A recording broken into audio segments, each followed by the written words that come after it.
Well. Hello, everyone. Good evening, good evening, good evening.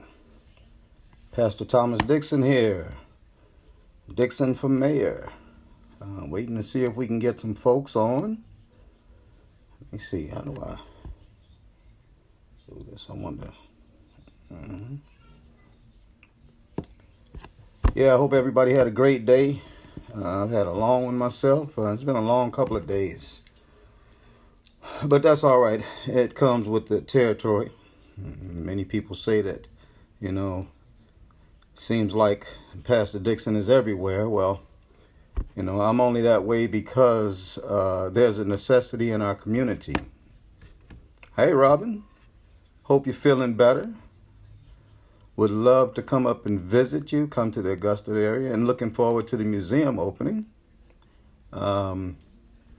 Yes, I would love to just, have that normal lifestyle where, you go to work and you come home and you have dinner and you watch some TV or read a good book.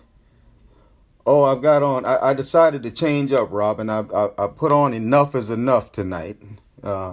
Hashtag Black Lives Matter too. Be a little controversial, because I know there are those who have an issue with Black Lives Matter, but they'll be all right. I think all they just need is somebody to just effectively and simply, without using complex terminology and all kind of data and all of this here, just simply explaining to them why Black Lives Matters is different from All Lives Matter. And it is a difference. But that's not the topic for tonight. But I just opted to leave the red scarf off. I hope you're enjoying yours. That's for sure. Yeah, I really do wish that I didn't, have to be everywhere. And that's why I work as hard as I do in order to try to reduce the necessity of having to be, dealing with gun violence out here, or dealing with our children's education, or trying to get people paid a living wage, or trying to make sure that we have accessible housing, or stop flooding, or handle homelessness, or all of these different issues, you see, because we have all of these different issues that we can do something about. But unfortunately, we have people in power who turn their heads to the plights of the needy. Those who need help the most are not being helped by those who have the most and the ability to help them. So enter Pastor Dixon, this old guy who, for most of his life, did things that were detrimental to our community, who now, because of the benefits of, I guess you would call it Social Security, getting old and Social Security, I get a chance to have a check each month, and that allows me to keep doing what I'm doing. I hear there's some controversy out in the community, those in one of the other camps, talking about he don't work. Well, maybe you ought to try getting a job with checking that box, or understood what that checking that box actually implies. But for those who ain't been to prison or had to find work post-prison, you don't understand how it go. That's for sure. And that's why we don't need people who ain't been nowhere being elected to office to govern those who have these specific needs that they don't understand. Yeah. So, good evening, everybody. For those that are on, I'm happy to see you all. I hope more people come on, and it'll be great. It's going to be an interesting evening, primarily talking about gun violence tonight. But I want to make sure I preface it by saying that absentee voting has begun. As of yesterday, absentee voting has begun. And I posted it on my page. There are 16 different reasons why you can vote absentee in the state of South Carolina. We don't have early voting here, but we do have absentee voting. So please, if you qualify, if you're 65 and older, like me, you automatically qualify. It's sort of like SSI, you qualify, and so you can use it. But definitely, if you qualify for early voting, please take advantage of it. And don't forget, when you go to that poll, vote for Dixon for mayor. That top one on the list, the first name that you're going to see when you go to vote, when your ballot pops up for North Charleston, the first name that you're going to see is Thomas Dixon. You don't have to go any further. other than to vote for our council members. It's just that simple. When you're voting for mayor, the first name is the first one that you'll see. My name. Use it. But absentee voting has begun, and you can absentee vote up until 5 o'clock the day before the election, which is November 5th. So up until 5 o'clock, November 4th, you can absentee vote. Okay. There's a mail-in system for absentee voting, but for those who want to go to the poll and vote, they call it in-person absentee voting. In-person absentee voting. You have to go over to the headquarters, the South Carolina Election Commission, Charleston County headquarters, which is located on Headquarters Road. The election office is located on Headquarters Road. The address is on my Facebook page, on my profile. If you qualify, go on over there and vote ahead of time. Why wait? There's no reason to wait. Your mind should be made up by now. There shouldn't be any doubt in your minds about who's the best candidate in this race. I'm not even going to say who, because I would be biased. But please, hey Martina, how you doing? Happy belated birthday. Yeah. What's up, nephew? Nephew Talon. All right, but yeah, please take advantage of it. You have until November the 4th at 5 o'clock p.m., Monday through Friday from 8:30 till 5, to go to the South Carolina Election Commission office and for in-person absentee voting. There will not be satellite voting offices, okay? There won't be nothing going on at Royal. There will not be nothing going on over on Azalea Drive at the church. Those offices will only be open for major elections. I could talk about that forever. They call them major elections. So I guess presidential elections and midterm elections, they open them. But I guess, the mayor and the city council and stuff like that, I guess it ain't that important to them. It's one of the things when I become mayor, I'll make sure that I fight for, to make sure they understand that all elections are important. Every election is important every year, because every year they're looking for a turnout. And when it doesn't happen, all of a sudden is why we have this low voter turnout. Maybe if you quit talking about other elections being major and mayoral elections not being major, maybe people would get involved. But there are other things involved in that also. Well, since we got a pretty good group, Donamichi, what's going on, brother? Guns Down Chucktown in the house, for sure. It's good to see my gun violence prevention advocates on board tonight as we talk about this serious issue of gun violence. Gun violence is running rampant in America. The way it stands right now. When I started doing this work, gun violence, the daily deaths due to gun violence was right around 84 or 85. Now it's up to 100 deaths per day. Okay, 100 deaths per day. And you can bet your last money that ain't no whole bunch of mass shootings just getting up to that 100 per day. A large portion of these deaths by guns is suicides, approximately a little bit better than 60% suicides. And all the rest are different things. The mass shootings, hood shootings, accidental shootings. And the root cause of all of these things, I don't care who says what, when it all boils down. Okay, we can talk about mental health issues and all of these other issues, but the core issue when we're talking about gun violence is the gun, the G-U-N. Without a gun in the equation, all you have is violence. Okay, take the gun out of the term gun violence and all you have is violence. So no matter what people say about all of these other different things, we need to stop and look at guns that are in the hands of people who should not have them. That's the problem. Now, let me file a disclaimer right quick before all of the Second Amendment people start jumping up. I don't have any problem with the Second Amendment. As a matter of fact, I'm a constitutional American, with the exception of the 13th Amendment. We need to definitely outlaw modern day slavery, and that's for sure. But And when it comes to the Second Amendment, I believe in the person's right to bear arms. But I also believe in the right of every citizen to live in safety. I believe in that right also. And everybody who has access to a gun is not somebody who should have a gun.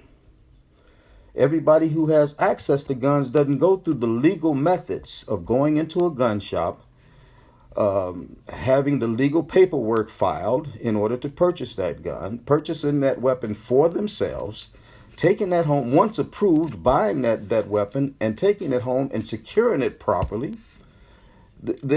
Unfortunately, not everybody follows that train of thought, has a training session in guns, gun safety, and things of that sort. Not everybody, has that training.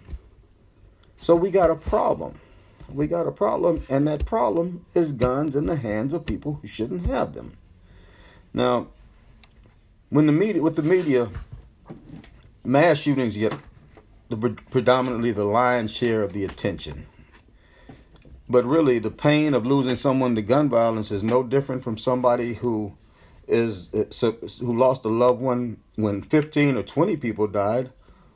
It's no different than the pain that somebody like Monica Jefferson shares, who just celebrated her son's would have celebrated her son's birthday today, but he was killed. I believe it was 6 years ago, on his birthday. Went out to celebrate his birthday, but didn't come back home. It's those stories that break my heart and continue to have me pushing forward. But that wasn't a mass shooting. It wasn't a mass shooting when Sierra Denise Truesdale lost her life on her birthday. I think it was her 23rd birthday out in St. George. It wasn't a mass shooting. It wasn't a mass shooting 2 days ago when the little 10-year-old, what's her name, Cabria Lucas, over in Hanahan, 10 years old. Wasn't a mass shooting. Every day we have gun violence and deaths related to gun violence. And the reason we have those deaths is because of a gun in the hands of somebody who shouldn't have them. Take the gun out the hands of those who shouldn't have them, and all you got is violence left. I remember back in the day while Chief Zumwalt was still the top cop in North Charleston, how myself and my then partner, Elder Johnson, talked to him about guns in the community and everything. And Zumwalt said that, all the guns in the hood, they come from car break-ins. And there are a lot of people that like to talk about, and law enforcement is still trying to hold that true. But from what I know from coming up in the projects of Chicago, being around guns, drugs, and gangs all of my life, it ain't been necessarily break-ins where these guns were coming from. I know we used to have somebody just pull up in the hood, right? Open the trunk. Whichever one you want, you can buy. That's for sure. And a lot of those guns coming into our neighborhoods in the same manner today. Yes, there's a problem with break-ins and unsecured weapons, but the lion's share of the guns that are the illegal, and that's what's in the hood, not illegal guns. These are not legal guns. These are illegal guns. The lion's share of those guns don't come from no burglaries and no break-ins. Not the large ones. Some do, but I don't think that's a large percentage of it. If so, it's a whole darn lot of break-ins and burglaries going on that we ain't really hearing about, for sure. The numbers in America, there's a little over 330 million people in America. And there are over 400 million guns in America. So the number of guns outnumber the number of men, women, and children in America. That's crazy. If that's our claim to fame, because no other country has numbers like that. And when we look at our death rate by gun violence, and we stop and wonder why, look, man, the number of guns outnumber the men, women, and children in our nation, for sure. We have a fascination with guns, and it's not a good fascination. So, what are some of the things that we can do? That way I don't have to stay on here a long time with you all and keep you all preoccupied very long, okay? What can we do? Okay. A lot of the guns that are used in these inner city shootings, okay, because I'm going to stay away from the mass shootings more or less. I'm going to deal with the inner city shootings because that's really what's plagued North Charleston in 2014, I believe it was. We had, I think, like 23. 2015, we had 19. 2016, we jumped up to 32. 2017, 35. And these are deaths by guns. 2018, last year, we dropped down to 19, I believe it was. I really do believe it was 21, but the official count, they say, is 19. This year, I lost track right around 21 or 22. I'm not exactly sure how many this year we've had thus far. There's probably a law enforcement officer on here that could probably help me out. But I know that we're definitely over last year's mark. We've exceeded it. And unless something changes by the time we finish out these next 3 months of this year, we might catch up to where we were at a couple of years ago, the way things are going. So these guns that are being used in these killings, these we call them crime guns, okay? And let me just refute something else. A lot of these crime guns, the serial numbers have not been filed off of them. I was in a meeting the other day. Well, that was somebody said that, well, these bad guys are filing serial numbers off. Man, shoot, they might have done that back in the day, but they ain't doing that no more. They ain't doing that no more. These guns have serial numbers and they can be tracked. So we need to actually, one of the ways that we could begin to break this down is to follow the pathway of the crime guns. Where are they coming from? We need to we need to let North Charleston Police Department partner up with national organizations that are using innovative methods to track crime guns. And yes, there are organizations that are out here that are working on those methods. But when you got your head in the sand, or else either that or you have an administration that's not interested in ending gun violence, instead pointing the fingers back at the people in the community and saying, we can't raise your kids. Well, thinking like that is kind of out of the box for them. But we need to make sure that our police department has every tool available that it can have in order to end this gun violence. And one tool is to make sure that we partner up with national organizations that are using those innovative methods in order to track crime guns. These crime guns, many of these crime guns are being supplied by 5% of the legal gun owners. Okay, we call them with Brady. I'm on the Brady Board of Directors, Brady Campaign to Prevent Gun Violence, formerly now just Brady. I'm on their Board of Directors, and we call these dealers who sell their gun, legal licensed dealers who sell guns illegally. We call them bad apple gun dealers. And these bad apples, they're actually 5% of the licensed gun dealers, legal licensed gun dealers. They're 5% who supply 90% of the crime guns that we see on the streets. This 5%, it's like pharmacists. You got somebody who's a pharmacist, a legal pharmacist. You got good pharmacists, but then you got that small percentage that's gonna make a big buck selling out the back door. Bad apple pharmacists. So it's the same way with these bad apple gun dealers. And it's been found out that 5% of the legal pharmacists, those bad apples, that 5% of those legal ones, they're responsible for 90% of the crime guns on the streets. That's ridiculous. So if we can trace those guns back to them, or if we can trace those guns back to wherever, straw purchases or whatever, we can begin to limit the amount of guns that we see coming into our community. And if we don't limit the amount of guns coming into our community, then we're allowing death and destruction to run rampant in our community and for hearts to continue to be broken because of gun violence. We must stop that. We must stop that. That is our responsibility to one another. We must fight for universal background checks. Listen, I don't care who says what. And a lot of times, I'm talking about these things. A lot of times these things go over some of our folks in the urban communities in the hood. Let me tell y'all something. Y'all better get with the program. Y'all better start figuring out. You see, because these universal background checks, getting them passed is the result of our voting. And if you aren't voting, then you can't expect for these gun laws, these universal background checks to be passed. People say, well, why universal background checks? Listen, since 1995, when the Brady Bill passed, 3 million guns have been kept out of the hands of people who should not have had them. 3 million guns. That's a potential for 3 million deaths by people who should not have, at the hands of somebody who should not have been able to get a gun. So, does voting matter? Well, when we look at the death in the street, yeah, it might help. And if passing universal background checks, which over 90% of Americans really want to happen, but our legislators are the ones, the Republican legislators in particular, are the ones who are holding us up from stopping the bloodshed, or at least helping. If we save one life, then we've done really what we're supposed to do as far as our obligation to one another. Universal background checks. So we got to be concerned about voting. Quit using that old garbage about voting don't matter. You tell that to Ray Ray when he on the ground after Pookie and smoked him. I ain't trying to feel that, can you understand?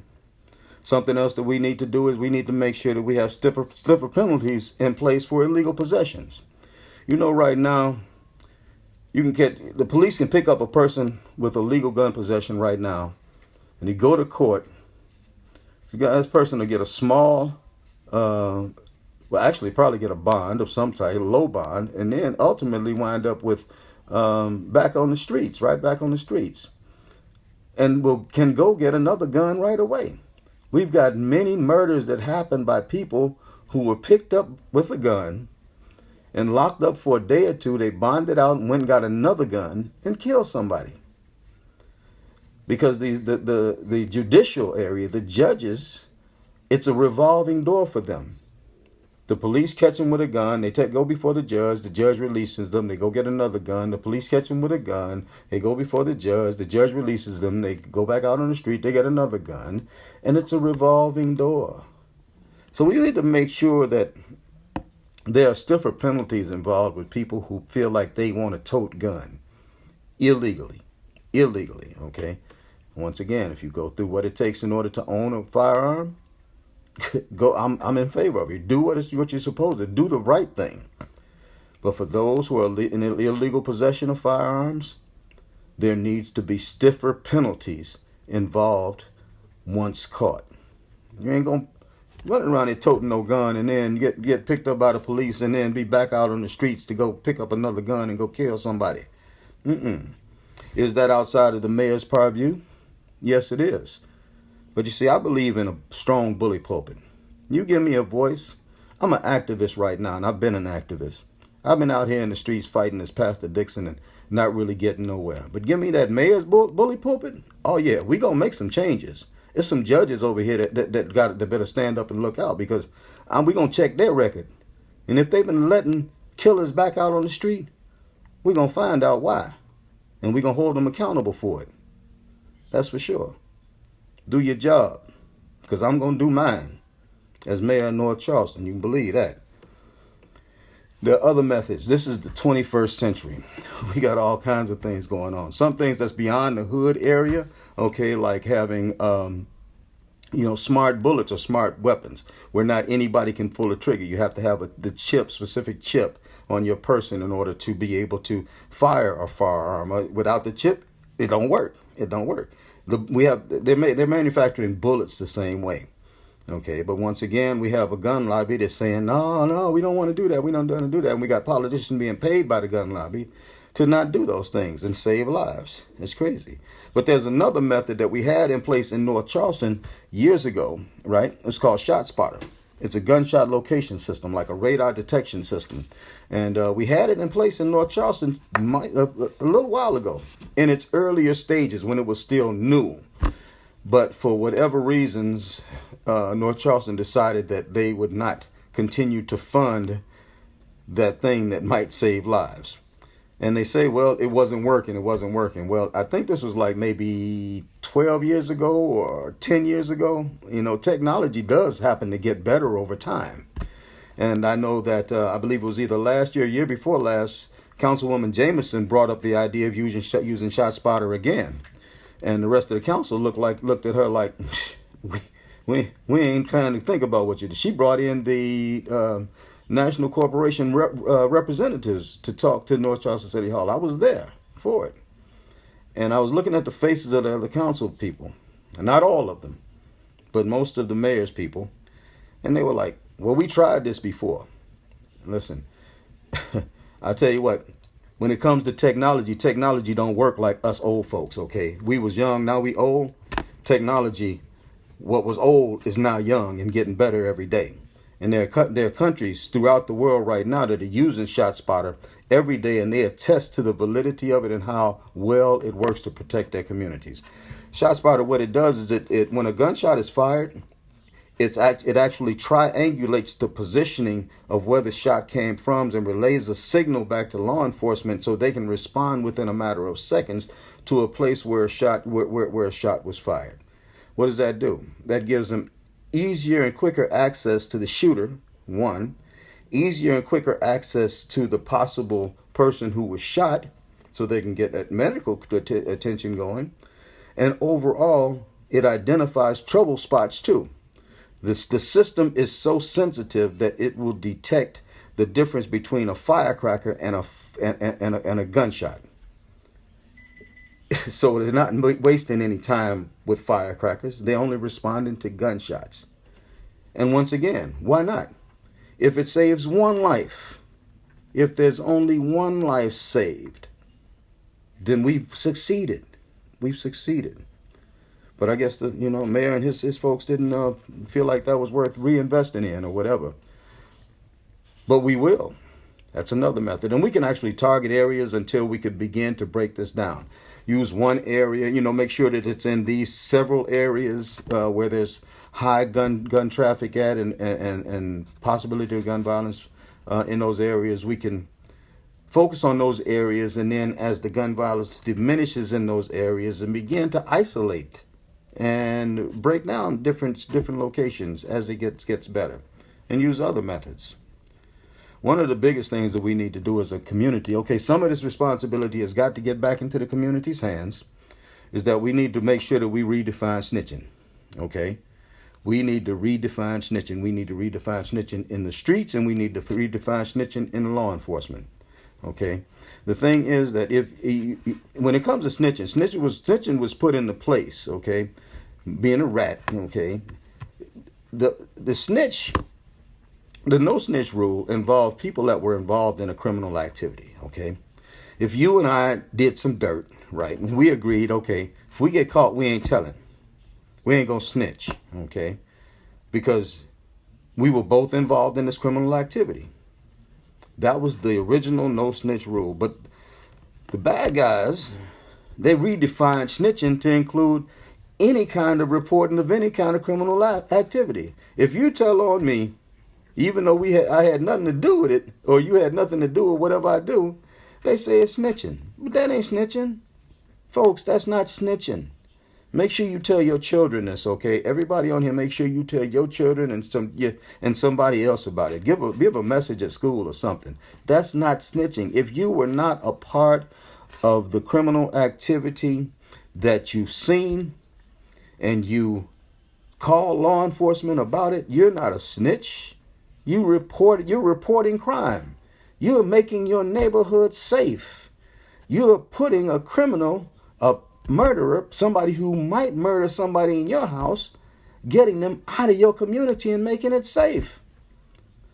And you see, we never hear these kind of messages, though, from our mayor's office. We never hear this coming from the mayor's mouth. And we should. We should. Maybe, I don't think he really understands how this thing works, really. But that's all right. So we need to redefine that. How can we actually do it? I think that a good way to do it is just to have a series of public service announcements. We make sure that we get all of our media outlets together and say, listen, each day we're gonna talk about this every day. We're going to talk about this on the radio. We're going to talk about it on the TV. And we're going to redefine snitching. We're going to deprogram the thought process of our community when it comes to snitching. And that goes for law enforcement, too, because they have a no-snitch code called a thin blue line, okay, where they cover for one another no matter what the dirt is, okay? And that's not all police, but that is some police, just like that's not all the community, but the criminals in the community. We can redefine this. We can deprogram our community and then reprogram them in order to be productive citizens who help protect our community by, when they'll see something, say something. It's just that simple, folks. Just that simple. Another area that we need to look at is when it comes to irresponsible ownership. Okay, I talked a little bit ago about break-ins and burglaries, especially car break-ins. There's a lot of guns that do come onto the streets from car break-ins. People leaving their guns in their car in the glove box and their car unlocked. And the criminals just walk the streets and try doors and then look in glove boxes and they get guns. Yes, just that simple. Please, I want to make sure that anybody on here think this is crime school. We're going to fix you once I become mayor. That's for sure. But there are a lot of folks that's picking up those like that, picking up guns that way. So we need to make sure, though, that those guns, when they hit the street, when they're recovered and they're traced back to a particular gun purchaser or gun owner who did not secure their gun properly and did not report that gun when it was stolen out of their vehicle, if it's traced back, there'll be criminal consequences involved. Yes, we need to hold gun owners responsible for securing their weapons, for sure. We need to stop letting folks off the hook. But if we have law or prosecution in place that will address derelict gun owners who leave their guns unlocked in their cars and somebody steals that gun and then can kill somebody or rob somebody, they can't just keep walking untouched. These gun owners can't just keep walking untouched. No. Something else that I'll be fighting for in order to make sure that there's some kind of penalty attached to irresponsible gun owners. We need to do that. We have to do that. Some other things that we need to do, we need to make sure that if we're dropping our children off, because a lot of children are dying out here because of unsecured guns in the house. Unsecured guns, and that's another reason, another way that where prosecution should be a part of the program.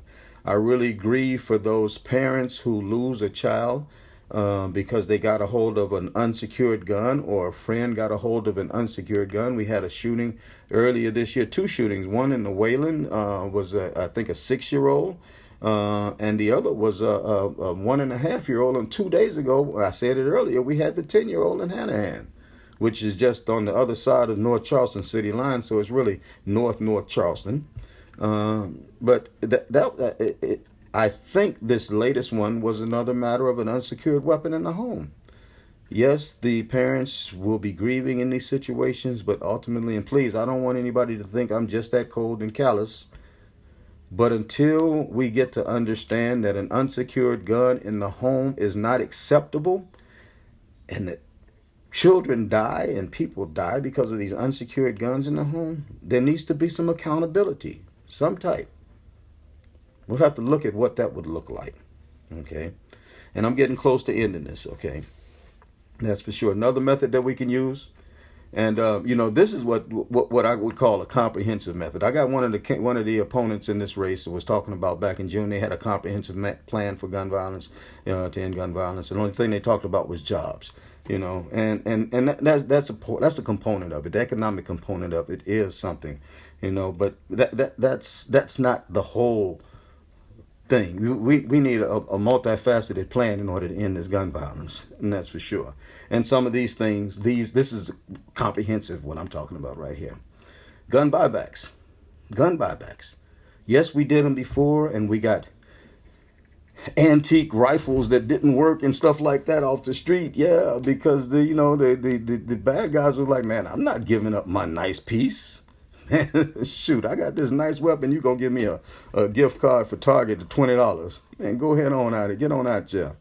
So we can up the rewards and have like a lottery system and whatever to make it much more appealing for those to turn in their firearms, instead of just holding on to them, or getting something minimal for turning in those firearms. There's more to that that'll be coming at a later time. It's deeper than what I want to say right now. It's deeper, but that's another method. Gun buybacks.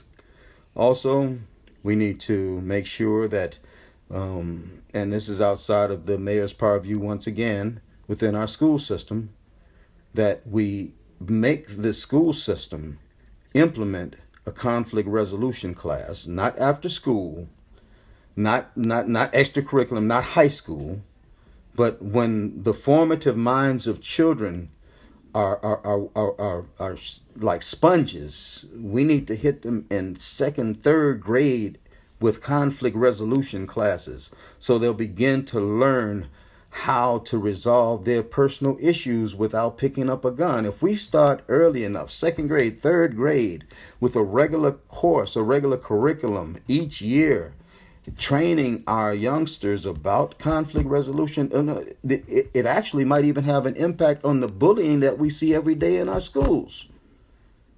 You see, you're looking at somebody who has vision. And these are things I've been talking about for years. I didn't just start talking about this for years, okay? It's just that I haven't been in a place to make them happen. That's why I need to be the mayor, because from that position, I can make these things happen. That's for sure. And within another year, you let me on November 5th, the inauguration is in January. Within a year and a half to 2 years of that time, you're going to look back and say, man, we didn't know North Charleston could be this way. We'll have people around the nation bragging about coming to North Charleston, not talking about why you want to go to North Charleston. People that moved away wanting to come back to live in North Charleston. We can do that, okay? So, actually, curriculum in our early education classes, second grade, third grade, dealing with conflict resolution. The curriculum has been written already. And our good people with Charleston County School District shelved it for over a year. Let that sink in. They sat on it for over a year. We could have already had almost 2 grades that have had some foundation or been having some foundation in how to resolve conflicts instead of picking up a gun already.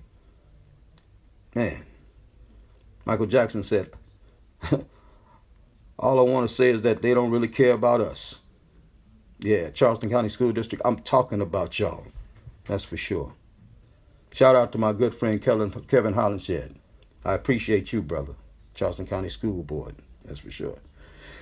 Now, closing, okay, something else that's beyond the mayor's purview, but the CDC, the Center for Disease Control, needs to be pushed to investigate gun violence for what it is, a public health issue. It's a public health crisis. It's an epidemic. An epidemic. 100 people per day die by gun violence. And when this was happening with polio and measles and all of that, man, they got on top of that. Do the research. We'll pay. But for gun violence, for some reason or other, I know what it is. It's all about money, about people getting paid to turn their heads and let people die in the street. But they will not let the CDC fund the CDC, fully fund the CDC, in order to investigate gun violence as a public health menace. You see, because then it would ultimately send liability back to the National Rifle Association, the NRA, and the gun manufacturers, who don't want guns to be kept in the right hands. They just want guns sold. They just want a profit. And they don't care who dies in the process. So, closing. From the mayor's standpoint, okay, our current mayor, Mayor Summey, has not done just the least that could be done. Mayor Tecklenburg has done it. Steve Benjamin in Columbia has done it. They're all a part of this organization called Mayors Against Illegal Guns. Now, I don't understand why a mayor wouldn't want to sign on that, especially since a lot of the homicides occurring in our city, a city that 2 out of the last 3 years had a per capita gun violence death rate higher than Chicago. I don't understand why the mayor wouldn't just sign on. Yes, I want to be a part of this Mayors Against Illegal Guns. Just to put that message out, that subliminal messages. I'm going to fight against illegal guns. I don't understand that. We can push for the ban on the sale of military assault style weapons. and limiting high-capacity magazines. These are not things that affect life in the hood that much, but definitely something that needs to be done in order to break this gun violence down. When people have easy access to machine guns, they have easy access to killing machines. And just as it's happened so many different places around this nation, not just Mother Emanuel with a handgun inside of a church, but any one of these mass shootings could happen anywhere at any time, right here in North Charleston. So we need to put a ban on military assault style weapons and limit high capacity magazine sales, right along with investing in the research in order to get smart guns and smart bullets on the street. Okay, we need to ban the sale of bump stocks. Bump stocks is that thing that is an attachment for the gun that turns your gun into a military assault style weapon. You can send off more rounds quicker. You know, and then again, all of those things really, the banning on the military assault weapons, the limiting on high capacity magazines, and banning bump stocks. Those are all legislative things that really are the job of our legislators, both in our General Assembly and our Congress. Even though the mayor's office and at the municipal level, we do have some leverage, but that's why voting is important. We must vote if we hope to stop all this gun violence in the streets. Okay? So, in closing, I just got these last words to say about this whole thing, okay? And there are those people, I've talked to some church people today who were like, yeah, you know, I raised my household well and this, that, and the other. You know, my kids grew up so well and all this here, you know. For that, I say, and that's well and good. I'm so happy for those whose children have survived because they had a great upbringing. But there's a problem with that thought process, though. Because you can raise your children right. Have your children in church every Sunday and 3 other times a week for Bible studies. You can send them to the best schools and everything. And give them the 10 commandments and all of the moral compass that they want. Never smoke, never drink, never cuss. But then, if the kid down the street from you, kid that you know, if that household didn't do the same thing, it's that kid that you got to worry is going to kill your kid. You see? So we as a community, we have a responsibility to one another. And this is one of the reasons why I'm running for mayor. Because our mayor and our city council has a responsibility to the community also to make sure that we are safe from these issues. Yes, you can fix your household, but if the household down the street is not fixed, that household is a threat to you. If Boeing is not helping to do the right thing by our communities in order to make sure that our communities are safer, Boeing can't argue when somebody comes at somebody at Boeing and kills their child. You see? This is just some simple logic right here. We need to make sure that we're protecting our communities, our children at all costs. And it doesn't start by just taking care of your own home. Because your own home can be violated in a second. And you wind up carrying the pain of a Monica Jefferson for life, who gets up every day with that pain, knowing that her son should still be with her. A Tamika Myers. And the list, I could just go on and on and on with so many that I've stood with over the years. It's time to stop this. Why do I do what I do? Because I'm so tired of fighting with a system that refuses to do what it can do in order to end gun violence. Instead of making excuses and pointing fingers and everything, I think the best way to end gun violence is to try everything. Maybe something will work. Maybe something will work. But when you try nothing and make excuses and point fingers, guaranteed somebody else is going to die. Gun violence in North Charleston is fixable. We can and will fix gun violence in North Charleston.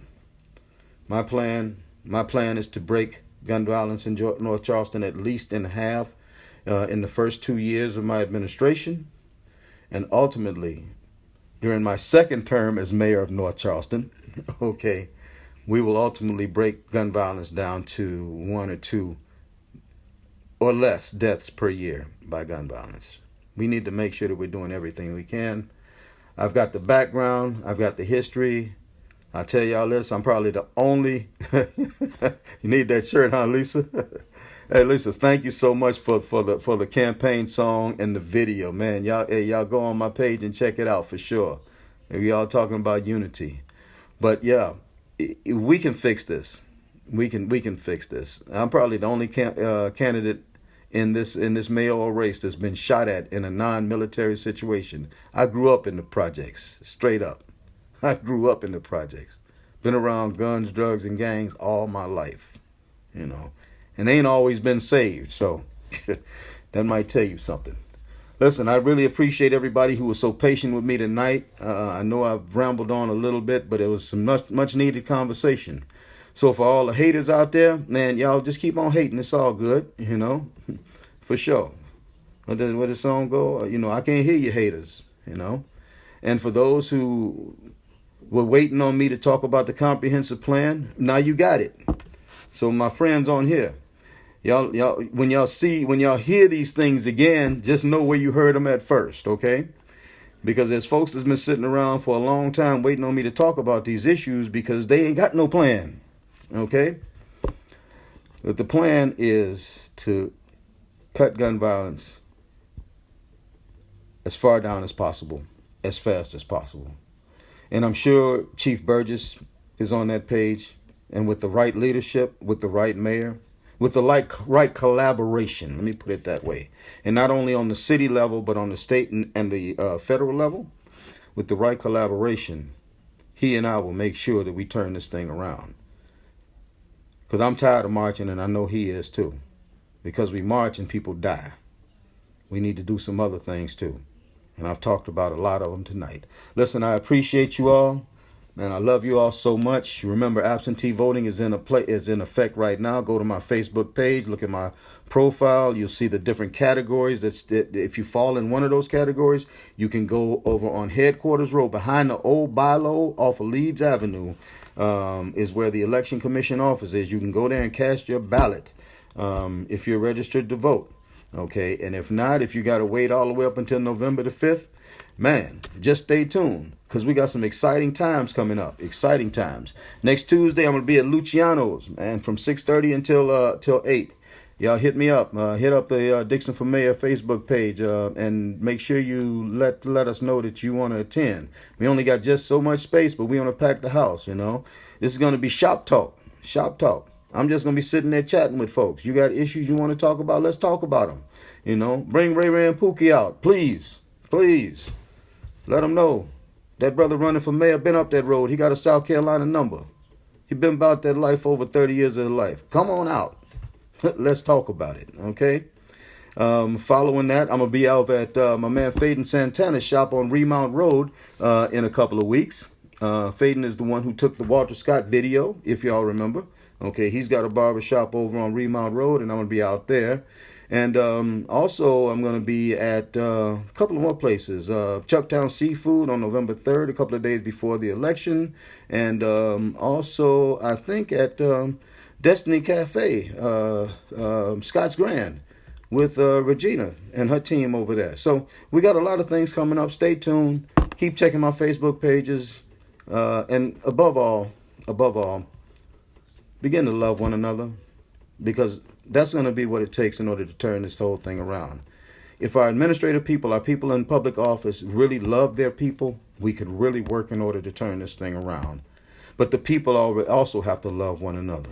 So this is a message that's going to come from the mayor's office back down to the streets, and we're going to expect the turnaround and all the benefits in the streets to flow back up. Okay? It's time for a change, people. You are the change. I'm the change. We are the change. And let's be that. I appreciate you. Love y'all. God bless. Talk to you soon. Peace.